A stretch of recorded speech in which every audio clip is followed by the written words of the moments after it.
Hi hello నమస్కారం ఆదాబ్ వనక్కం సత్శ్రీకాల్. నేను YouTube Becker channel నుంచి చెప్పా. మనం ఈ రోజు మాట్లాడుకోబోతున్నాం కొరియన్ కనకరాజు మూవీ గురించి.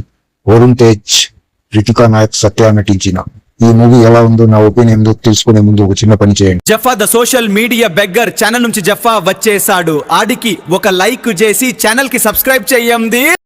లోకల్ కనకరాజుకి కొరియన్ గ్యాంగ్స్టర్ ఆత్మకి మధ్య నడిచే కథ. హర్రర్ కామెడీ జానర్ లో వచ్చిన ఈ చిత్రం ఆ ఆత్మ వల్ల కనకరాజుకు వచ్చే సమస్యలన్నీ తీరిపోవాలంటే కొరియాకి పోయి తీర్చుకోవాల్సిందే అని చెప్పి కొరియాకి బయలుదేరుతారు. ఇప్పుడు థాట్ వచ్చి మాత్రం fresh thought, Korea plus Telugu culture రెండు మిక్స్ అయ్యి రాయలసీమ స్లాంగ్ తో ఉంటుంది. అయితే కథనం ఎలా ఉందో తెలుసుకుందాం రండి. మూవీ మొత్తం మీద అసలు సిసలైన హీరో ఎవరంటే కామెడీ యాక్టర్ సత్య. అతని కామెడీ టైమింగ్ కి ప్రేక్షకులు నవ్వాల్సిందే, కంపల్సరీ థియేటర్ లో నవ్వు రావాల్సిందే. సత్య కనుక ఈ మూవీలో లేకపోయి ఉంటే అసలు మూవీనే లేదు. అసలు ఒక రకంగా చెప్పాలంటే మెయిన్ హీరో కన్నా సత్యానే హీరో అని చెప్పుకోవచ్చు. వరుణ్ తేజ్ యాక్టింగ్ లో ముఖ్యంగా చెప్పుకోవాల్సింది డ్యూయల్ రోల్. ఒకటి తెలుగు యువకుడుగా, రెండు కొరియన్ గ్యాంగ్స్టర్ ఆత్మ ప్రవేశించినప్పుడు ఆ రోల్ రెండింటినీ పర్ఫెక్ట్ గా పోషించడం జరిగింది. First half pre interval sequel ముందు కూడా ఎంటర్టైన్ ఫీల్ అవుతారు. దాని ఎఫర్ట్ మాత్రం వరుణ్ తేజ్ కంపల్సరీ మీకు స్క్రీన్ మీద కనబడుతుంది. వరుణ్ తేజ్ కష్టం.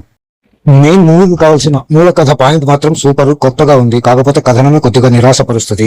కొరియాకి పోయే సెకండ్ హాఫ్ పాత్రలు ఆ కామెడీ కూడా అంతగా ఫోర్స్డ్ గా అనిపిస్తుంది, అంతగా ఏం పండలేదు.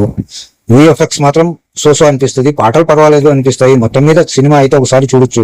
వరుణ్ తేజ్ కష్టానికి, సత్య కామెడీకి ఎంజాయ్ చేస్తారు థియేటర్ లో. చూడొచ్చు మూవీ, పర్వాలేదు. కొరియన్ కనకరాజు కథ కొత్తది, కథనమే కొద్దిగా తేడా కొట్టింది. కొరియన్ కనకరాజు మూవీ కొత్తగా ప్రయోగాత్మక చిత్రం అని మాత్రం చెప్పొచ్చు.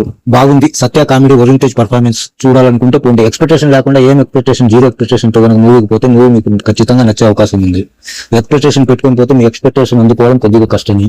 మీరు మూవీ చూసారా? మీకు ఎలా అనిపించిందో మీ ఒపీనియన్ చెప్పండి.